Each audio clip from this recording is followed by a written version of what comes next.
Hello and नमस्कार everyone, मैं doctor महिमा भारत होम्योपैथी से। आज हम बात करने वाले हैं विटिलिगो की बीमारी में आपको क्या खाना चाहिए और क्या नहीं खाना चाहिए। जैसे कि हम जानते हैं विटिलिगो एक ऑटो इम्यून डिसऑर्डर है।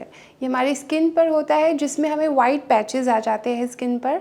तो इस डिज़ीज़ से रिलेटेड हम आज डाइट क्या फॉलो करनी है, जो डाइट हमारी हेल्प करेगी ट्रीटमेंट में, क्योर में, उसको मैं बताने जा रही हूँ। तो देखिए, जो हमारी डाइट होती है वो 5% रोल प्ले करती है ट्रीटमेंट में। बाकी 95% रोल प्ले करेगा आपका ट्रीटमेंट, आपका क्योर, आपकी मेडिसिन जो आप ले रहे हैं, किस प्रकार का आप ट्रीटमेंट ऑप्ट कर रहे हैं, वो आपको हेल्प करेगा डिज़ीज़ क्योर करने में। तो अब हम बात करते हैं आपको विटिलिगो की डिज़ीज़ अगर है तो आपको क्या नहीं खाना चाहिए, क्या अवॉइड करना चाहिए। देखिए, आजकल हम बहुत मिसगाइड हो जाते हैं। हमें इंटरनेट पर बहुत सारी इन्फॉर्मेशन मिल जाती है कि क्या नहीं खाना चाहिए, क्या खाना चाहिए, बट साइंटिफिक इन्फॉर्मेशन हमें नहीं मिल पाती है। एक्चुअल फैक्ट क्या है उस फूड को अवॉइड करने का, वो हमें कहीं नहीं मिल पाता है। तो आज मैं यही आपको बताऊँगी।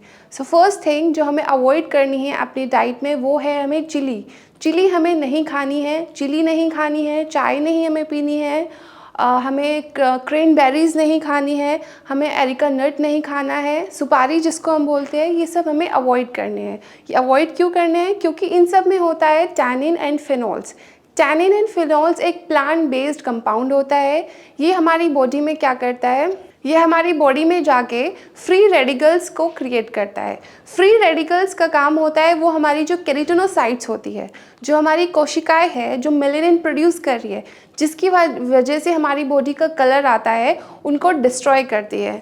तो हमें ऐसी चीज़ों को अवॉइड करना है जो फ्री रेडिकल्स क्रिएट कर रही है बॉडी में, जो नेसेंट ऑक्सीजन का प्रोडक्शन कर रही है ब्लड सेल्स में, जिसकी वजह से मेलेनिन का डिस्ट्रक्शन हो रहा है। तो हमें क्या नहीं खाना है? हमें चाय नहीं पीनी है, हमें क्रैनबेरीज़ नहीं खानी है, हमें एरिका नट्स नहीं खाने हैं, और हमें चिली नहीं खानी है।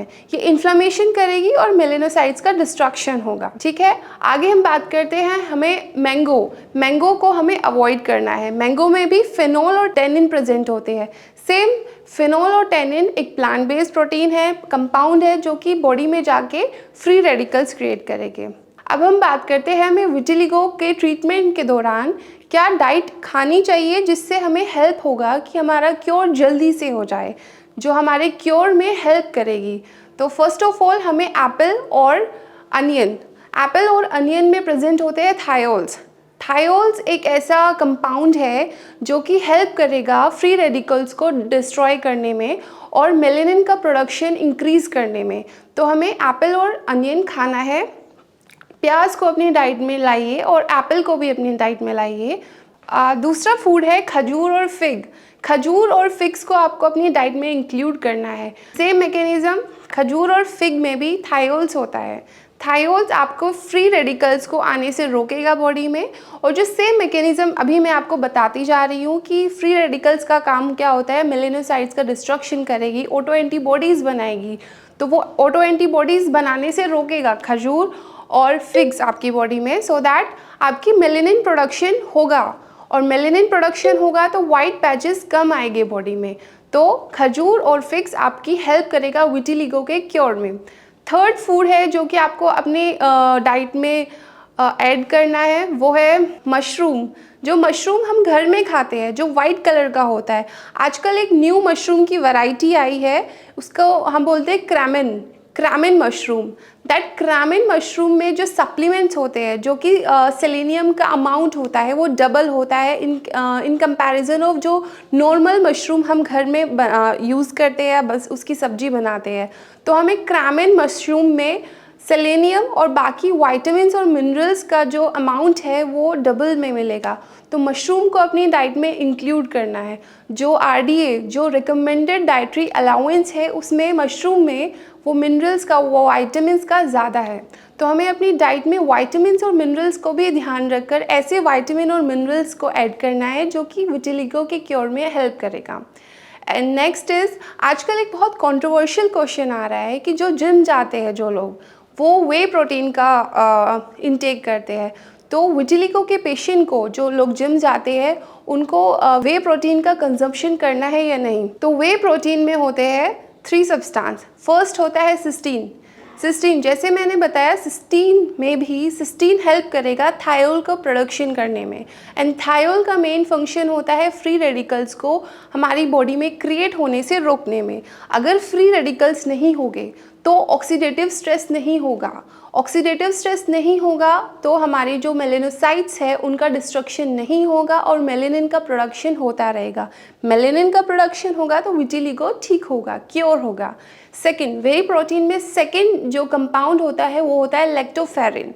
लैक्टोफेरिन एक आयरन बाउंडिंग कंपाउंड होता है जो कि हीमोग्लोबिन में आयरन को बाउंड करके रखता है। देखिए, अगर आयरन की डेफिशिएंसी होगी बॉडी में, अगर आयरन का जो लेवल है 6 to 7 होगा तो हमारी बॉडी में मेलेनिन का प्रोडक्शन नहीं होगा। अगर हीमोग्लोबिन का लेवल 11 है, 12 है, जो कि वे प्रोटीन में हमें एक कंपाउंड मिलता है लैक्टोफेरिन, उसमें प्रेजेंट होता है, वो आयरन बाउंड कराता है, तो हीमोग्लोबिन का लेवल बढ़ेगा और मेलेनिन का प्रोडक्शन होगा बॉडी में और विटिलिगो का क्योर होगा। जो कंपाउंड होता है वे प्रोटीन में वो होता है लैक्टोपेरोक्सिडाइज।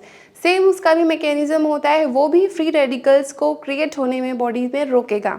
अगर फ्री रेडिकल्स नहीं आएंगे तो हमारी बॉडी में मेलेनिन का प्रोडक्शन होगा। दुनिया में एक ही टायोलॉजी अब तक विटिलिगो की बताई गई है कि ऑक्सीडेटिव स्ट्रेस बॉडी में होता है, तो ऑक्सीडेटिव स्ट्रेस होने के बाद फ्री रेडिकल्स बॉडी में क्रिएट होते हैं, ब्लड सेल्स में क्रिएट होते हैं, जो कि नेसेंट ऑक्सीजन का प्रोडक्शन कराते हैं। That nascent oxygen causes harm to the melanin and melanin production that eventually causes vitiligo. तो हमें वैसे वाले फूड को अवॉइड करना है जिसमें फ्री रेडिकल्स का प्रोडक्शन हो रहा है, और हमें अपनी डाइट में ऐसी फूड को लाना है जिसमें एंटीऑक्सीडेंट्स हमें मिले और वो हमारी बॉडी को हेल्प करे कि नेसेंट ऑक्सीजन का प्रोडक्शन कम हो। तो विटिलिगो की ये कुछ फूड्स है जो हमें अपनी डाइट में ऐड करने हैं। तो ये सब था आपकी डाइट जो कि आपको फॉलो करनी है विटिलिगो के ट्रीटमेंट के दौरान। अगर आपको विटिलिगो है तो मैं और हमारी भारत होम्योपैथी की मेडिकल टीम आपकी मदद कर सकती है विटिलिगो के क्योर को पाने में। तो हमें कॉन्टैक्ट करें। नमस्ते।